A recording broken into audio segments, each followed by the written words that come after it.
imaginez maintenant que vous êtes un développeur dans une équipe de dev et que vous intégrez un projet qui a déjà plusieurs jours, plusieurs semaines, voire plusieurs années. Et vous souhaitez récupérer le code principal de l'équipe.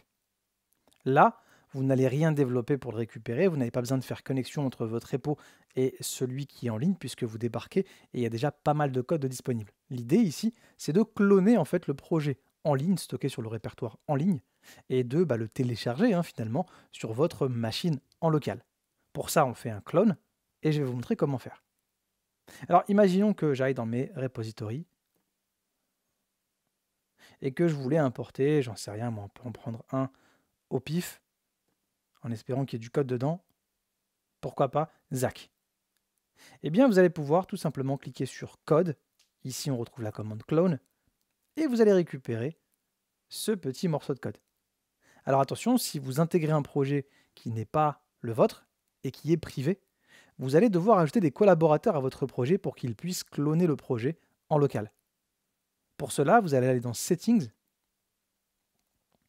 Collaborateurs. Là, il va vous demander votre mot de passe. Et vous allez devoir ajouter des collaborateurs au projet. Donc si on voulait ajouter Sunshine 971 200 par exemple, eh bien on va le sélectionner et on va faire ajouter donc ce username, ce collaborateur, à votre repository. Ce user va recevoir un mail de confirmation, il devra accepter d'intégrer le projet et seulement après il pourra faire un git clone du projet.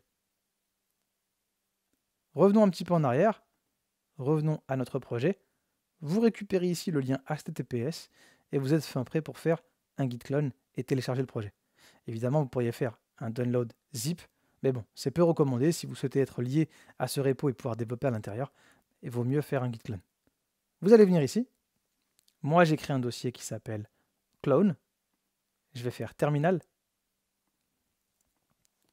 Et ici, vous allez faire git clone et passer le petit lien HTTPS. Regardez ce qui s'est passé. Maintenant, vous avez le projet Zach qui est à l'intérieur. Vous allez pouvoir rentrer dedans et vous allez pouvoir tout simplement commencer à créer votre branche et développer votre code. Je pourrais pour cela, par exemple, venir dans Zach et créer un fichier textuel, text.txt, par exemple. À partir de là, eh bien, je pourrais envoyer mon code. Je vois bien que ça a été ajouté. Je vais faire un git add all. Je vais faire un git commit, fichier texte. Et je vais pouvoir faire un push, git push, origin, capability 1. Mon code est envoyé. Si je retourne maintenant sur GitHub et que je recharge, je vois bien que sur capability, j'ai eu un commit, fichier texte. Alors vous avez vu ici, ça m'a changé d'user tout simplement parce que je ne suis plus dans le projet qu'on avait fait avant. Donc je suis connecté avec un autre user. C'est pas très grave, ne vous inquiétez pas. Maintenant, ce que je vais pouvoir faire, c'est retourner dans Zach.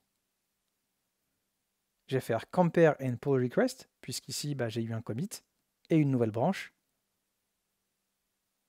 Ici, je peux merger la branche capability 1 sur master. Alors master, c'était les anciennes versions de ce qu'on appelle la branche main aujourd'hui. Là, on est sur une ancienne version de GitHub. Je fais create pull request. Je peux merger.